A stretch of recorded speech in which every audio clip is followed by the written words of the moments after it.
All right, and it's 5:30, so let's go ahead and call to order this meeting of the Workforce Housing Committee for January 27th. Can't believe it's already that late. Daphne, would you do the roll call, please? Yeah. Hanairo, Here. Larson, Here. Adams, Here. Wolf, Here. Bruce.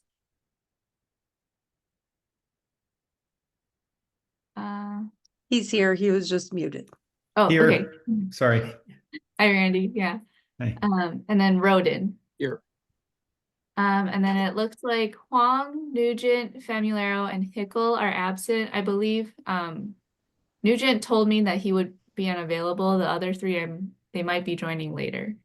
Oh, Oh, here comes here comes Nick Nick. and Yeah. Alan now.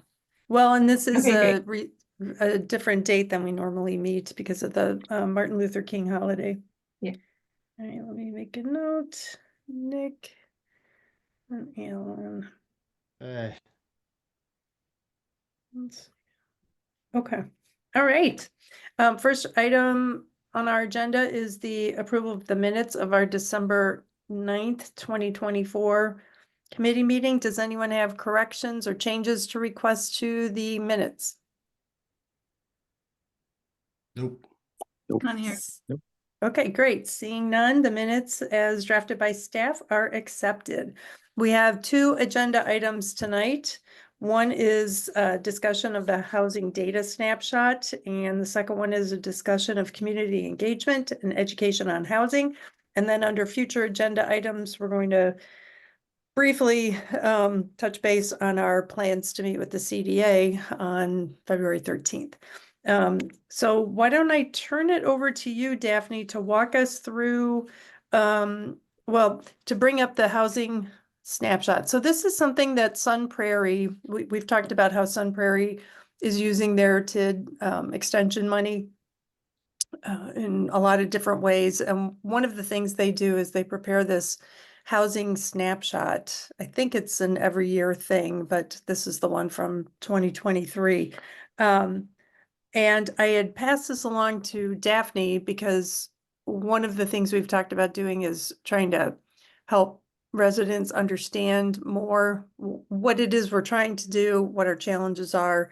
And I think seeing something as succinct as this document made me think, oh, we could put something like this together, borrowing liberally from our neighbors and the model they've set up, or customizing it to meet our own needs. But I thought this would be worth having a discussion with the committee about. I think this is something, Daphne, correct me if I'm wrong, because the task would fall to you and the rest of the planning staff, but this is something that we as a community should be able to pull together fairly easily. Yeah, I would say like most of like the first page is a lot of like the goals and actions that they're doing. And so a lot of that we would take from the work that we've already been doing with the strategy and like the comprehensive plan.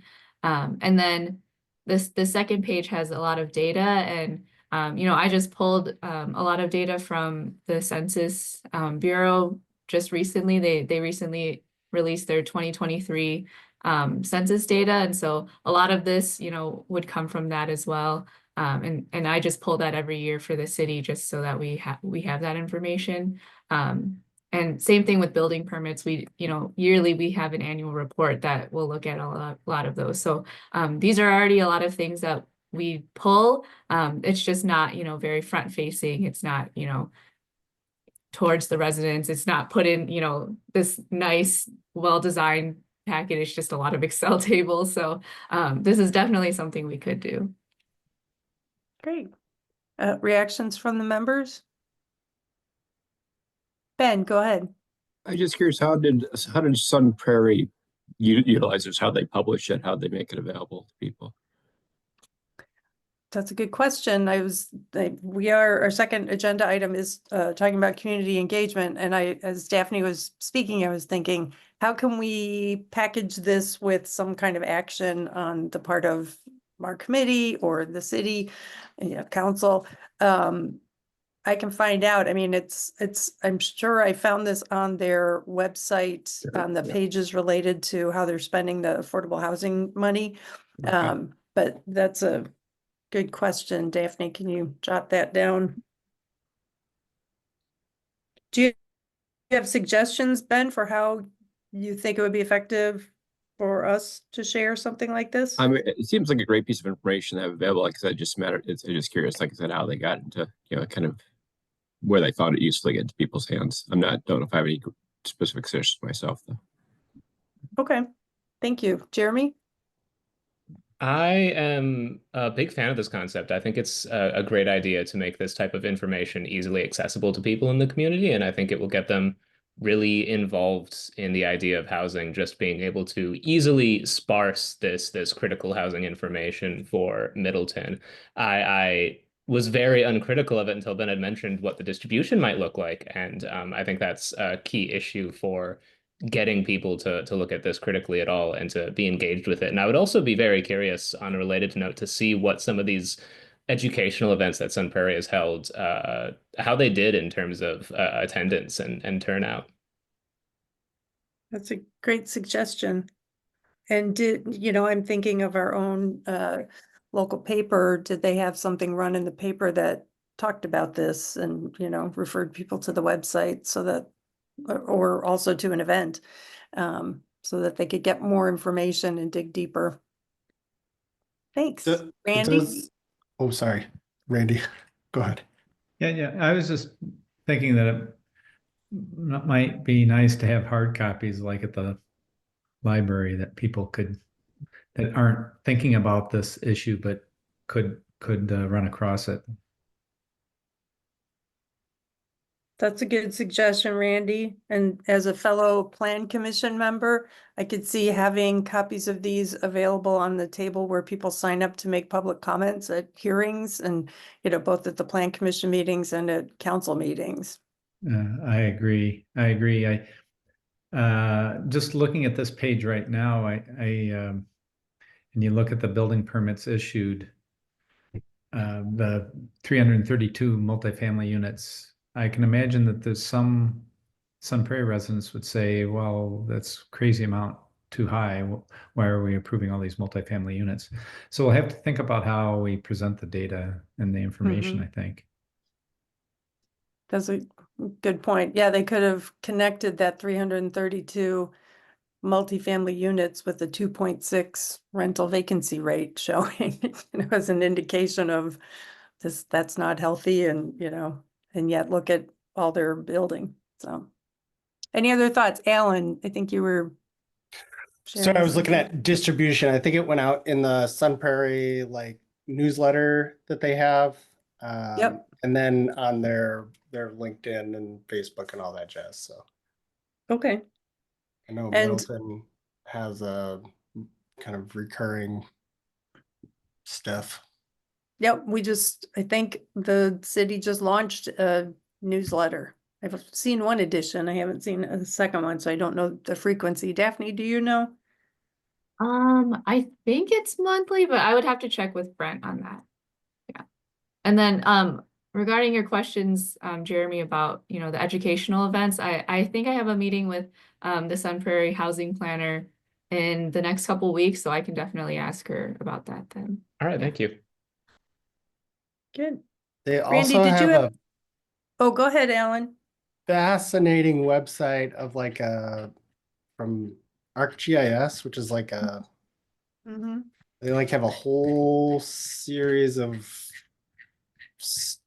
web pages and information about housing in Sun Prairie. Mm-hmm. Yeah, Ooh. that website is what I'm hoping to eventually have something similar for Middleton here. But yeah, they have a lot of You're information. too good, Daphne. Yeah. Well, right now when people call me and ask hey, do you have any resources? I send them to the Sun Prairie website because a lot of it is, across the county or across the state. So I send them to Sun Prairie instead. Can you share in the minutes maybe a link to the site Alan's talking about? And Yeah. also I don't know if it's the same page, probably similar, where this housing snapshot is accessible. Yeah, I'm thinking a meeting with the housing staff in Sun Prairie would be a beneficial thing for us to do in the future, especially with the CDA. Because they've got, you know, they actually have a staff person who does a lot of this. Any thoughts, other thoughts on this particular document? One minor thought, I thought it would be helpful, hopefully without cluttering it up too much on that second page that you have displayed, to also show that compared to the whole, like 332 new housing units. How many are there now? Like, just to show whether that's a huge number or a small number. You know, are we doubling it, or is it that 1% of the overall? I think that would help people either be less upset about it or more in favor one way or the other. If there's just a way of some of these, I don't know which ones, perhaps, you know, how many households there are total, and then here's how many spend more than 30%. That might be good just to gear people's minds toward the overall picture. Yeah, that would be good. And that made me think of the benefit of including, I don't know if they don't seem to have it on this page, but including what is the goal in the regional housing strategy? What's the target that Dane County determined we should be striving for? Yeah, like that kind of gap that we'd identified is that we don't do X thousand units a year, then it ain't getting any better. Yeah, that's a great point, Lisa. Yeah, I In think, this, oh, sorry. Go ahead, Daphne. Oh, I was just gonna say that's a great point, Amy. And a lot of times we see, you know, the comparison is the number of permits issued versus the number of households that have actually moved in or you know, come into Middleton. And so usually, you know, there's a graph that will show the differences between those two. And I think that's really helpful to see. Yeah. Yeah, in one of my newsletters, I forget which one, but I can find it and share it. I tried to distill our housing situation into, I think, like 5 numbers, just to help people grasp, you know, what it means to have to put in, I think it was, I should know this number by heart, but I think it's like 317 units per year. And with the 2 big developments actually going in, this was before Pheasant Crossing became a thing. But with those developments going in, given the number of units per acre, how many acres do we need? And if you do the math, you figure out we don't have the space, you know, to put, you know, to expand into farmland. We need to build up. So, Jeremy, go ahead. I'd be curious to see what other numbers we think would be definitive, because we only have so many rows on this type of sheet. What other metrics would be important to us? I remember I was looking back in my notes from one of our previous meetings that the tax rate is, I think, the 3rd lowest in the county, and our job to housing ratio is one of the highest. So maybe those would appear on this "Did you know" page, and maybe other metrics might go away. I don't know if student homelessness experiences are quite as high a number as Sun Prairie may have, or something like that. I also noticed the second page of the pamphlet, more so than the first, though the first I think could fit into this as well, is perfectly sized to be one of those vertical pamphlets that fold into thirds that I think always looks quite nice when it comes to informational brochures. Good point.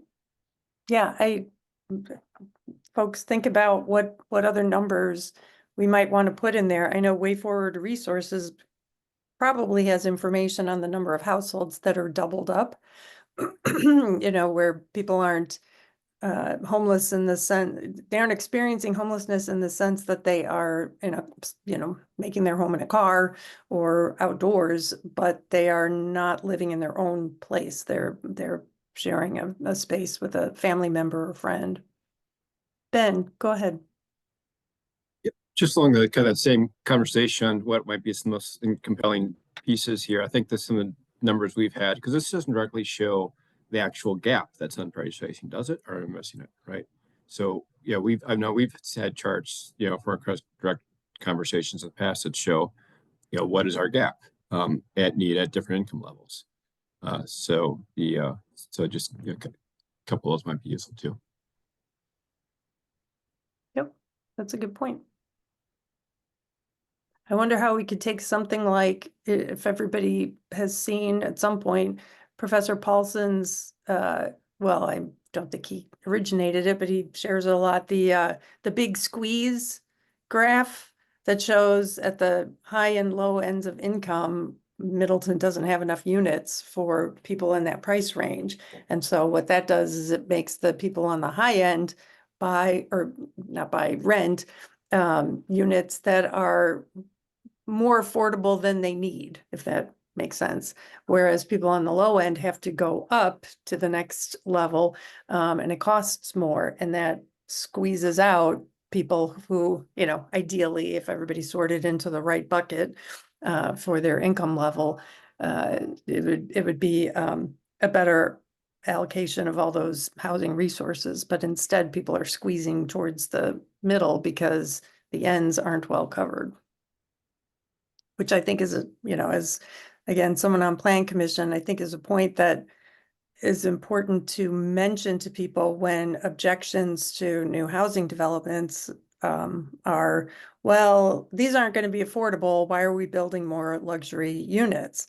And it's like, okay, I understand the desire to build more affordable units, but at the same time, we do have a lot, you know, a gap in the number of higher rent units that compared to what we need in theory, you know, what people would be willing to pay to move into those and free up the units that are in the next tier down. Any other thoughts? Daphne, I have some questions for you. So this is distinct from, this type of fact sheet is distinct from two other documents that are reports that state legislature mandates municipalities prepare. One is a new housing fee report, and the other is the annual housing affordability report. Do you know, do we still do, I mean, we're supposed to do you know when the last housing affordability report was done? I think one was done last year. All we really do is we have a template and we just update the numbers in that template. So it's just, I think we just put, it's like the building permits and, you know, number of building permits, number of, you know, households, number of, I think like vacant lots, something like that.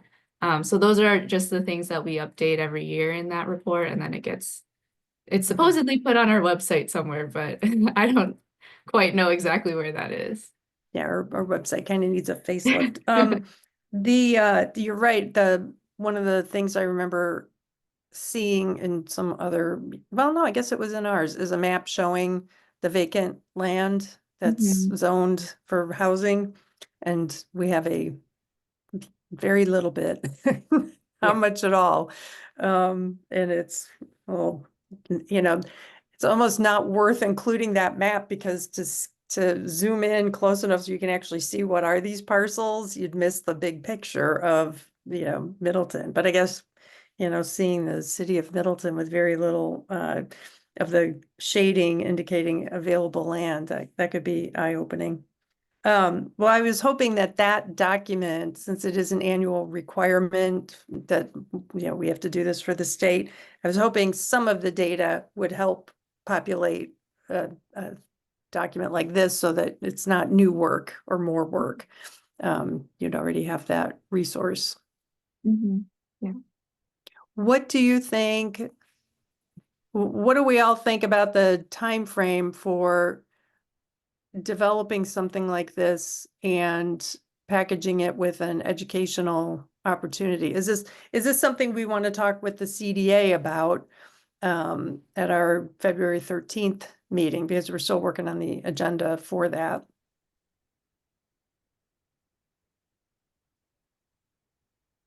I mean, think Thoughts? I think- can't make it look quite as nice, but I can No, pull like no, the big no, numbers I mean, and like, have it talk ready to about the show. concept Yeah. with them. Go ahead, Randy. Yeah, I was just gonna say, I suspect that the meeting with the CDA is gonna be full enough without talking about this perhaps. I think let's move on this on our own, I would say. That's my inclination. Mine too. And yeah, and I don't see an urgency. But I would like to, put a deadline out there so that we had some motivation to get it accomplished. Good points. Do you have a deadline to suggest? 3 months. Does 3 that months? seem like something that would be reasonable? Yep. Yeah, that could work with, 3 months is April, and that would be when we're approaching council with the resolution on affordable housing. So that should get some news coverage, and this would be a good resource to have available for that news coverage. Alan, Ben, did you have thoughts too? Nope, that sounds good. I was trying to think if there was anything like public facing with the proposal to change the CDA, if there's any public communication with that a document like this would be paired well with that timing. Well, the council on Friday will be, for the first time, hearing about this idea, not taking any action on it, but just, we're having a committee of the whole meeting. So it's all about discussion and not about action. Nothing will be passed at this meeting. So I think April is a good time frame for this because we will be discussing in more detail or recommending the idea of merging these two groups over the coming year. So we could start with in 2025, April, broaching that subject, and in 2026 having it actually happen and have the 2020, I guess it would be the 25 data in the next version of a document like this, hit people twice, once each year in April as we begin the journey, the journey to merger, and as we reach the end or the next step in our journey. Does that make sense? Sound reasonable? Okay. All right. Any final thoughts on this? We're not going to talk about our work plan tonight, but I would like people to think about, is this something you would want to work with Daphne on? I think it would be nice to have a couple of volunteers to go over, the suggestions we've had now, how to share it, what type of educational event to package it with, what specific metrics do we want to include in this? So give some thought to whether this would interest you, and we'll come back to that the next time we meet. Okay, let's move on then to our next agenda item, which is similar. It's a good segue. Community engagement and education on housing. And I requested this because, and again, going back to Randy, Bruce, and I both being on the Plan Commission, we see a lot of what I would describe as NIMBYism. There's just, I worked in the nuclear waste field for my whole career. There's no other way to describe some of what I see. And I understand people's concerns about change. It's, nobody really likes change and what it implies. But we, as members of this committee, I as a member of council, the staff, we all need to think about the city for the next 20 years, not just what's going on in my neighborhood today and how it's going to affect me. And I think the city's approach to this problem has been in the past to not address it. And there are many reasons for that. Sometimes what happens is the decision makers will say, well, we just, this is making me uncomfortable, so I'm going to vote against, a development going in. And that eliminates the problem right there but it doesn't help solve our housing problem. It doesn't make housing more affordable, and it gives sort of a playbook to other areas where development will take place, or, you know, is proposed to take place, and we go through this all over again. And I would like to see the city, including this committee and also the council and, you know, the mayor, if she's willing, do more to try to get information out to people about what it is that we need to do and why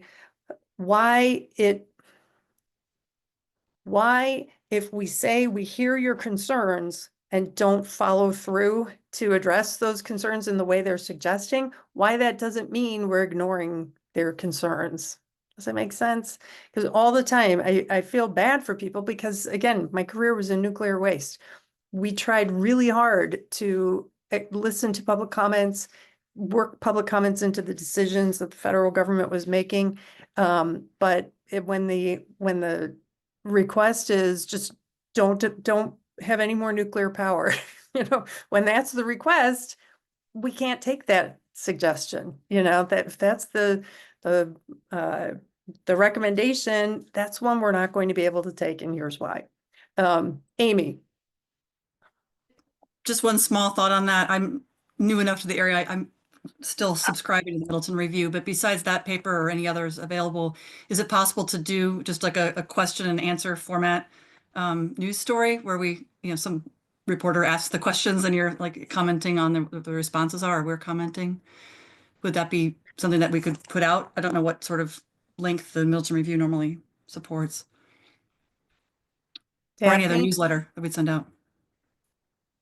Daphne, do we have any connection to the Times Tribune or the Middleton Review? I mean, the city generally, we have a relationship with the Middleton Times Tribune because we will post, you know, hearing notices and all of that in there. So that could be a route to, you know, get a connection to see if they would be willing to print an article. You know, sometimes they'll just reach out to us about certain more of the contentious stories. They'll reach out to us sometimes and you know, just get like a what happened at, you know, council last night, something like that. So there is definitely someone we could reach out to there. And then with the Middleton Review, I mean, most of us know George. We'll see him quite frequently. So that is also something we could bring up with him as well.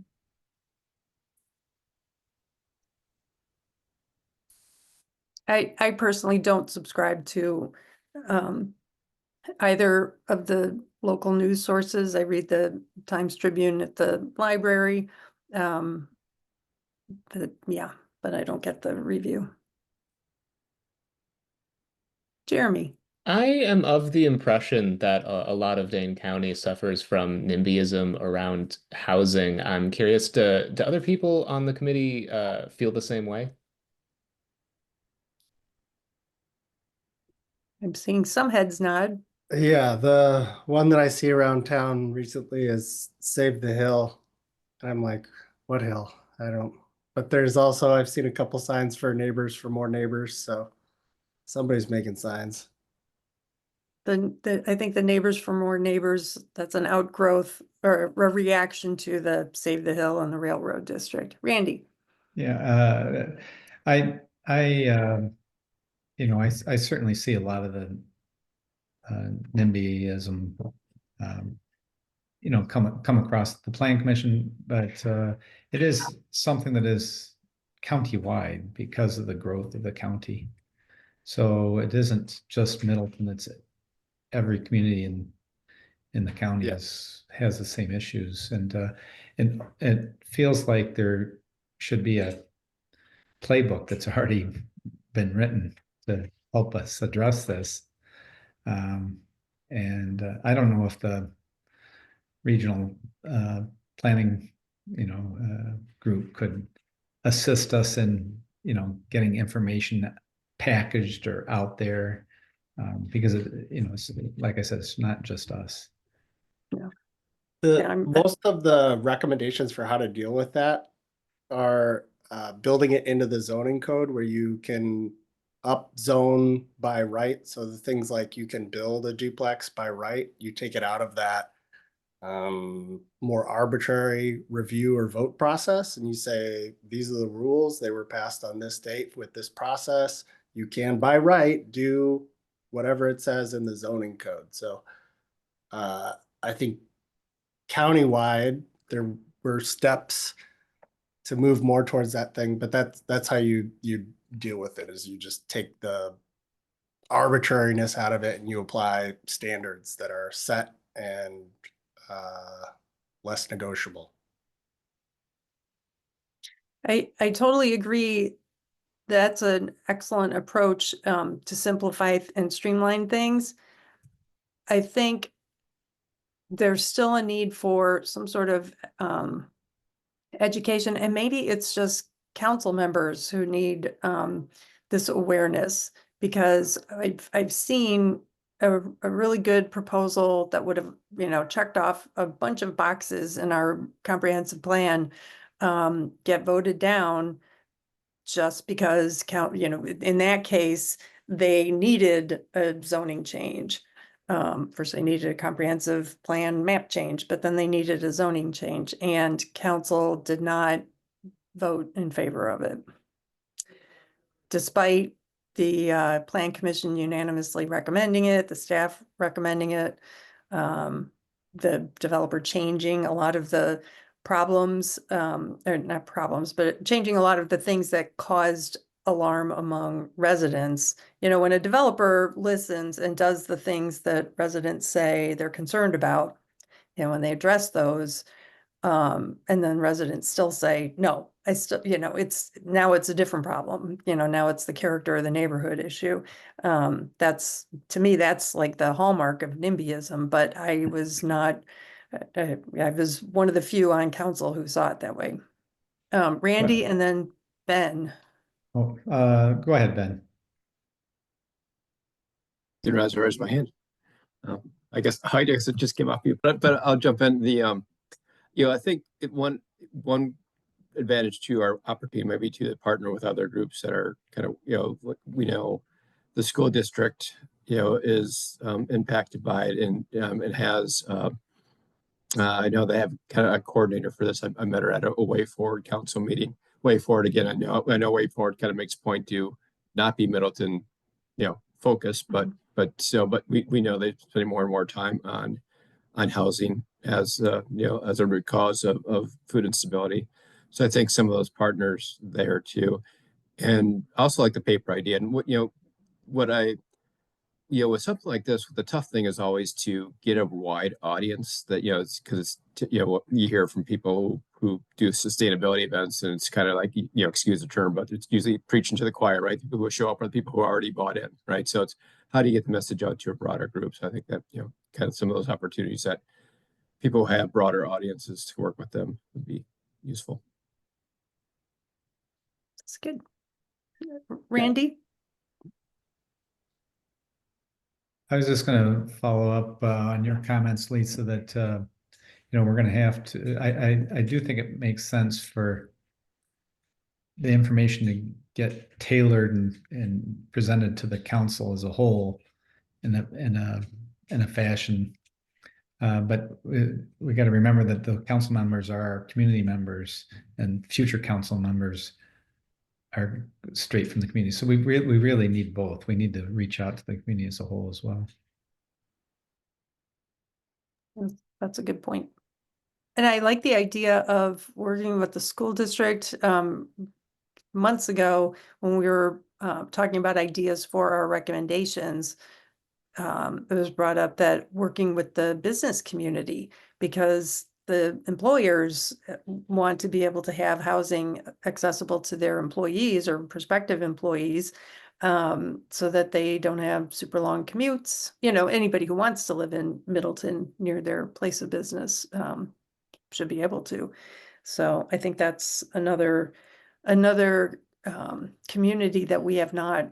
I haven't seen Middleton really tap. We're connected to the chamber, but I see opportunities for especially some elected officials not me. But I'm thinking the mayor, that might be a really good opportunity for the mayor to work on some of the needs that the community has related to housing. That was one of her reasons for stepping down from the plan commission, was to be able to focus on the other aspects of developing in Middleton. So maybe that's something we can talk to the mayor about at a future meeting. Other thoughts? Sam, I see you're This unmuted. is Sam here. Yeah. The school district point is interesting. I went to a PTA meeting, which very few people attended, even though the superintendent was there. There were 4 people there at Northside School PTA meetings. Kind of disappointing, but got to talk to Dana directly. She said for the referendum, which I think is probably equally unpopular because like, a few $100 added to your tax bill every year for the next 5 years. She said that she met with 90 organizations to get that done. And I have no idea. I just noticed it on my tax bill, and I have 2 kids in the school district. I think people are generally not too engaged with stuff, especially given that meeting. But people do go to stuff. I mean, the library is pretty busy, and everybody's involved in an organization. So it might be helpful to get her punch list of 90 organizations that she 90, met yeah. with to get the referendum passed. And she has had to be pretty assertive. And the sad thing is that I guess she's got to do it again in 5 years. That's a really good suggestion, Sam. And the other thing she mentioned is only 30% of households have kids in school. So 70% of voters don't have a vested interest.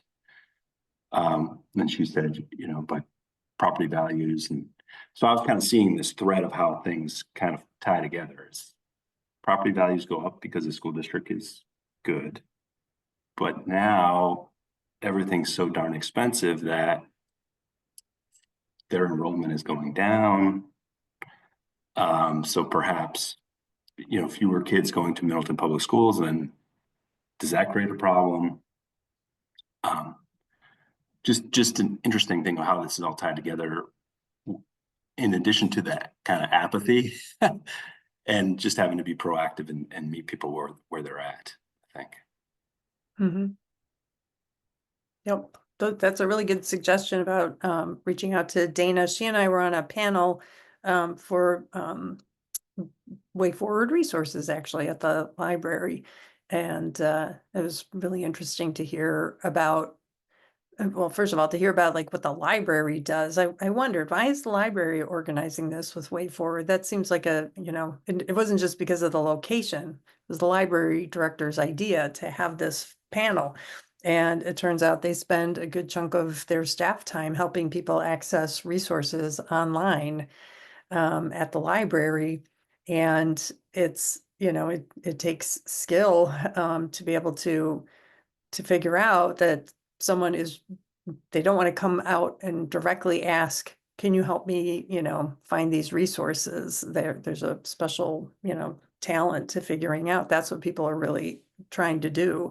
And so Way Forward the library has all these resources available to connect people, and some forms still need to be faxed.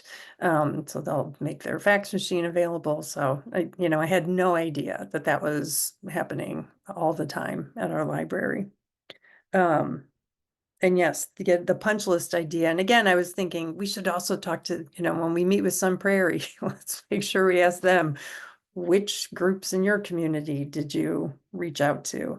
One thing that I always hear from constituents, just an inquiry, not a complaint or concern, but what's going to happen to the schools with all this new building? Where are we going to put all the students? And I've been able to tell them that the superintendent has told us they need those additional students. So, it's actually a good thing that we're building more, and that, that's news to people, and they accept that information. Other thoughts, questions? Because again, I'll ask members to think about if this is something, this community engagement piece is something that would interest you going forward. We have a year ahead, a year and 3 months at least of working within this committee, but then also with the CDA to come up with a plan for affordable housing. And I really think a big part of I think it would be concerning if we came up with a great plan to increase affordable housing and did not anticipate negative public reaction when we try to implement the plan. So that's why I'm trying to get ahead of this and think about how can we start sowing those seeds now to help people. I mean, it certainly helps to have it in the news all the time at every level, county, state, and national, that housing, there's a crisis. So that helps, but to make it a little more personal to Middleton and address the issue of, well, we're just full. I've actually had people tell me, well, we should just, we can't build anymore. We've got enough. So Randy, did you have something to add? I was just, as you were talking, I was thinking it would be good to have somebody make presentation to the Chamber of Commerce. Yeah. And, Yeah, because the business leaders there, I would think, would be receptive.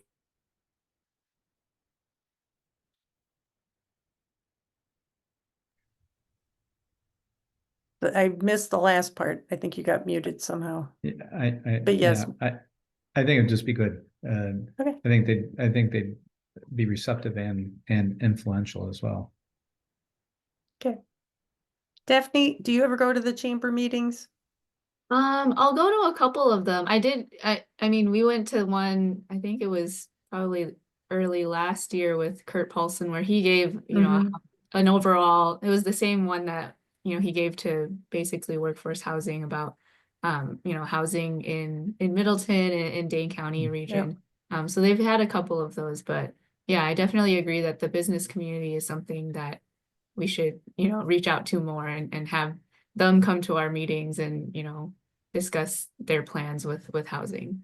Mm-hmm. And that was, I actually did enjoy that. I'm trying to think about how to get past the preaching to the choir aspect of having the focus, if the focus is on housing, people who are interested show up for that. I don't know if there's like a more networky kind of event that takes place every month that we could sneak a housing presentation or an appeal for their help in making it easier for us to build.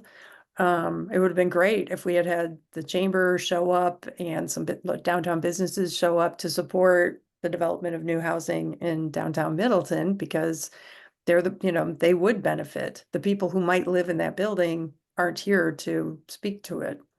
So that's another part of the problem, is that you've got a ready core of people who will oppose development, but the people who will benefit from that development don't always, one, we don't know who they will be, future renters, for example, and two, they're busy in their lives and not showing up to say, yeah, I'd love to have, dozens of new customers within walking distance.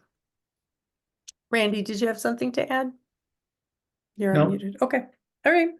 Well, this is a good discussion. And if we're ready to move on to our final item, is the future agenda items. So I hope is everyone available on the 13th for our joint meeting with the CDA? Good. Okay. And it had come up at our last meeting, the possibility, I think Randy, maybe you mentioned the possibility of starting to hold our meetings on the same day as the CDA meeting so that we can jointly meet.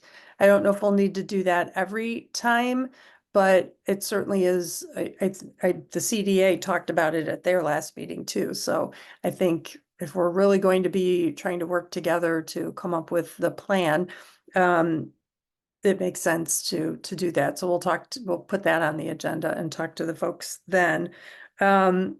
Any thoughts on what we want to share? We still have to finish the draft resolution. Correct? Council will be talking about that on Friday, so if there are any, if we get any feedback on that, that can go in the packet. Daphne, have you and Abby talked at all about resources to share for this next meeting?